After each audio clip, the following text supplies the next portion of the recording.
Oui à l'indemnisation, non aux prêts remboursables, nous risquons la prison à cause des dettes. Voilà ce qu'on pouvait lire sur les t-shirts et les pancartes des manifestants, propriétaires et travailleurs des fermes. Touchés par les opérations d'abattage contre la grippe aviaire, ces aviculteurs ont perdu plus de 400 000 têtes. Les services vétérinaires sont allés sur nos fermes et ils ont procédé à l'abattage systématique de toutes les fermes qui sont affectées par la maladie. Aujourd'hui, le ministère a coupé tout contact avec les victimes de la grippe aviaire, chose qui est déplorable. Ces dernières heures, il y a eu un communiqué sur la page du ministre en question qui parle de notre situation, comme pour dire qu'on doit venir au niveau de FODA pour pouvoir prendre encore des dettes.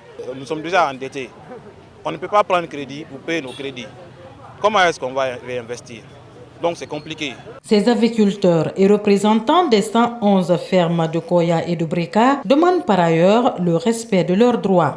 Donc nous demandons à ce qu'on soit accompagné, chose qui est notre droit, parce que c'est écrit dans le code d'élevage que lorsqu'il y a une maladie qui est déclarée, qui est comme la grippe par exemple, les éleveurs sont tenus obligés d'informer. Nous avons informé, ça veut dire que nous avons respecté jusqu'à aujourd'hui notre part des contrats. À l'État de respecter ses engagements vis-à-vis de nous les éleveurs. Vous imaginez, depuis le 29 juin, jusqu'à date, il n'y a pas de retour et le ministère a bloqué tout contact avec nous les aviculteurs. Et tu surcroît, on nous traite aujourd'hui de lobby. Le ministère n'est pas sur le point de reconnaître le collectif des victimes. Des choses qui est déplorable. Ces aviculteurs promettent de multiplier les sit-ins jusqu'à leur indemnisation par les autorités. Pour l'heure, aucune communication officielle du côté du département.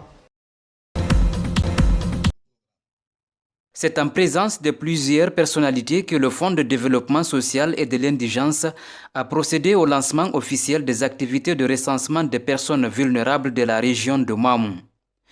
Un programme initié par le gouvernement de la transition, à sa tête le chef de l'État, le colonel Mamadi Doumbouya. Les grandes facettes de ces actions de l'État dans le cadre de la protection sociale se résument comme suit.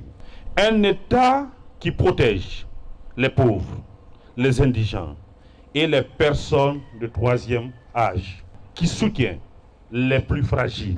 Un État qui agit pour le développement social de sa nation. Une première dans notre pays. Ce mérite revient à un homme ici que je voudrais nommer le colonel Mamadi Doumbouya. Pour réussir ce programme à la satisfaction des bénéficiaires, le Fonds de développement social et de l'indigence a déployé sur le terrain 141 agents enquêteurs et vont sillonner les 3 préfectures de la région.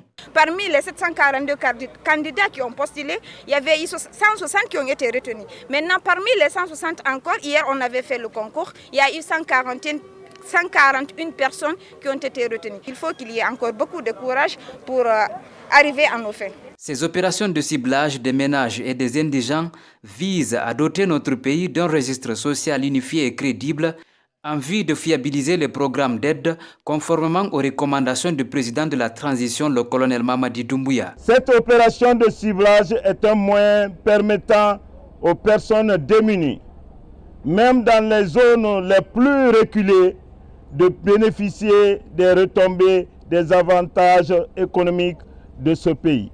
Je souhaite donc que cette formation que vous venez de suivre soit réellement un instrument efficace pour vous sur le terrain. Le Fonds de développement social et de l'indigence, qui attache du prix à la réussite de ces opérations de ciblage, a mis à la disposition des agents enquêteurs tous les moyens nécessaires pour faciliter la mise en œuvre des activités.